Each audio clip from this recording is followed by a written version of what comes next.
Diabetes पाई kidney damage हुए एटा समस्ते जानते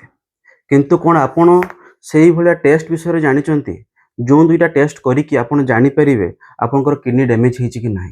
जदि आपन को डायबिटीज कि आप रिलेटिव को डायबिटीज होती कौन आपन से टेस्ट कर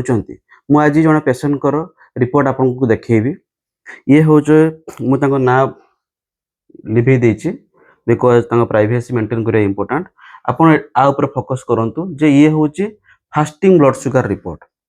फास्टिंग ब्लड शुगर रिपोर्ट केते अच्छी 107 अच्छी ये रिपोर्ट हूँ 20/1/2026 यही वर्ष जनवरी 20 रिपोर्ट फास्टिंग ब्लड शुगर 107 अच्छी आपको देखिए आपको लगुव जे पेसेंट कर डायबिटीज तो कंट्रोल अच्छे नहीं ठीक अच्छे एबे नेक्स्ट रिपोर्ट को जीवा नेक्स्ट रिपोर्ट रे आमे देखिबा कौन टेस्टिंग होई एथिरे EGFR एस्टिमेटेड GFR टेस्टिंग होई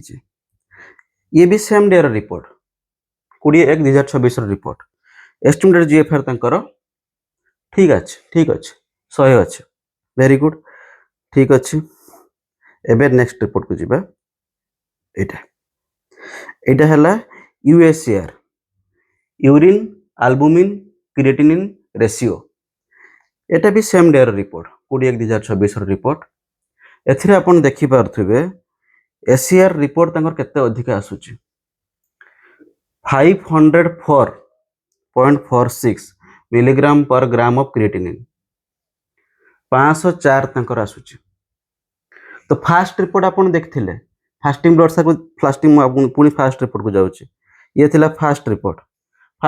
रे आपन को लागुथला डायबिटीज बढ़िया से कंट्रोल अच्छे मु मना करनी डायबिटीज कंट्रोल भी अच्छे 107 अच्छे किंतु एतला में किडनी टेस्टिंग करूचे आमे गोटे टेस्टिंग रे पाइलु जे ये बहुत ही अधिक अच्छे मु आपण मानकू दुईटा टेस्ट विषय रे कहूची EGFR estimated glomerular filtration rate आउ होची UACR urine albumin creatinine ratio ये दुईटा टेस्ट रु ही आपण जानी परिबे आपण को किडनी डैमेज हेची ना नहीं तो ये जो पेशेंट कर आमे टेस्टिंग कलु फास्टिंग ब्लड शुगर तो नॉर्मल आसिले किंतु ए दुईटा टेस्टिंग भितर गोटे टेस्टिंग खराब रे आसिला एबे आमे आकु इंटरप्रेट करिबा जे एक्चुअली किडनी कोन स्टेज रे अछि ये होची तांकर स्टेजिंग दुईटा टेस्टिंग मु कहली EGFR आउ हला UACR तो EGFR तांकर नॉर्मल थिला 100 थिला तो ए लाइन रे आसिला UACR तांकर 500 थिला तो 500 माने A1 A2 A3 कैटेगरी रे आछथि जदि लेस देन 30 रहिबो ताहले नॉर्मल टू माइल्डली इंक्रीज्ड जदि 30 रु 300 रहिला ताहले मॉडरेटली इंक्रीज्ड यदि मोर देन 300 रहिला ताहले सिवियरली इंक्रीज्ड ता माने a patient आछथि A3G1 category A3 माने आर सबुट खराब कैटेगरी रो G1 माने आर नॉर्मल कैटेगरी तो ए जगह आछथि जते याड को जिबे सते किडनी खराब बोली आपण जानिबे तो पेशेंट को ए कंडीशन रो अछि यदि ए पेशेंट टेस्टिंग यदि मु ए पेशेंट को टेस्टिंग करे न थांती ताले मु कोन जानि परथांती कि ताकर किडनी स्टेज रे पहुंचलानी बोली केबे जानि परंतनी तो this is the importance of doing proper testing आमे टेस्टिंग कले गोटे रोग आरंभ स्टेज रो हम जानि परिबो देले हमको ताको रिवर्स करिया पे इजी होबो ताको से जगह अटकिया पे इजी होबो तो जेहेतु मु पेशेंट कर जानि परली अच्छा किडनी प्रॉब्लम आरंभ हेई सारिची तो मु तांको से अनुसार मेडिसिन एडजस्ट कली जहा द्वारा कि तांकर ए रोग आदर एटी स्टॉप हे कि रहिबो नहले रिवर्स होबो तो आप आउ गोटे जिनस एथिरे कहया पे चाहूची जे भाबंतुनी जे केवल डायबिटीज पे किडनी डैमेज हुए ए पेशेंट कर ब्लड प्रेशर भी थिला ए पेशेंट कर कोलेस्टेरोल भी थिला तो ये तीनटा सारा मिसिक अटैक करचंती जहा पले ता किडनी डैमेज हेची तो डायबिटीज रो माने न जे आपण खाली शुगर को ही फोकस करिवे आपण शुगर को भी मैनेज करिवे ब्लड प्रेशर को भी मैनेज करिवे कोलेस्टेरोल को भी मैनेज करिवे ता सहित आपण एक्सरसाइज करिवे खाद्य पेय चेंज करिवे तबे जाय कि आपण कंप्लीट बेनिफिट ता पाइबे आउ टेस्टिंग निहाती दरकार कोन दुरा टेस्टिंग कहली EGFR एंड UACR जदि आपण diabetes patient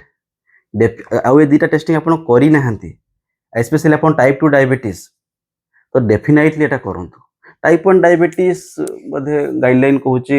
more than 5 year because type 1 diabetes बहुत शीघ्र जना पड़ जाए तो तांकर 5 वर्ष पर सब टेस्टिंग करिया कथा बा टाइप 2 डायबिटीज जो दिन आपको टाइप 2 डायबिटीज जना पड़ला आप से दिन टेस्टिंग करिया कथा आम मैक्सिमम जगह पेशेंट को लिखुने कारण बहुत अच्छी बिकज गरीब लोक एत खर्च करें बट एत फ्रिक्वेंट विजिट करते डेफिनेटली लिखु बट फास्ट डे ही आप टेस्टिंग करिया कथा फास्ट डे टेस्टिंग कले आपको कौन बेनिफिट पाइबे आपको फास्ट डे टेस्टिंग करदे आपको धर जो नॉर्मल आसला आप मत पुणी गाली देवे सर आप कहले मुझे टेस्टिंग कली 700-500 टका खर्च कली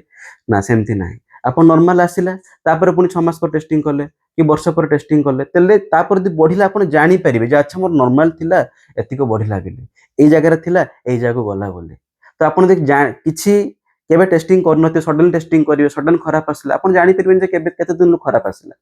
केते दिन खराब हेलानी तणु नॉर्मल आसले भी खुशी हेबे जदि एबनॉर्मल आसिला तो खुशी हेबे जे एटलिस्ट रोगटा तो जना पड़ला जदि आपन टेस्टिंग करि नाहंती निहाती करंतु जदि आपन रिलेटिव बापा माँ किए भी ए रोगर सफर होचंती तांकु नै कि इमीडिएटली टेस्टिंग करांतु बिकॉज टेस्टिंग यदि न करिवे आपन यदि खाली फास्टिंग ब्लड शुगर देखिकी आपन खुशी होथबे सेपटे किंतु किडनी खराब ही चलथिबो तो केमती मैनेज हम तो कहते आपन फास्टिंग ब्लड शुगर देखिले खुशी हे गले किंतु सेपटे किडनी खराब ही जाइछे 5 वर्ष पर 2 वर्ष पर जतले अति खराब हो हाथ में बेसी नथिबो हला तो आज मोर मेसेज थिला एतिको मु एटा क्योर डायबिटीज वीडियो रो सीरीज चली आपण पार्ट 1 पाखरु पार्ट 7 जाई देखंतु तापर ए वीडियो देखिबे आपण बहुत बेसी बुझी परिबे बिकॉज डायबिटीज मैक्सिमम जगह रे टोटली मिसमैनेज होगी रोचे बिकज आमर डॉक्टर संख्या कम पेशेंट संख्या अधिक पेशेंट पाखे बहुत सारा भूल इनफॉरमेशन रोचे तो टेस्टिंग करने तो दूर कथा लोक मेडिसिन ही खाऊ ना कहते मेडिसिन खाइले जीवन सारा खायापी पड़ो तो एमती बहुत सारा भूल इनफॉरमेशन रोचे आशा करुच्ची आप ठीक स्टेप नहीं कि आपको रोग को नियंत्रण रखिए जय जगन्नाथ धन्यवाद।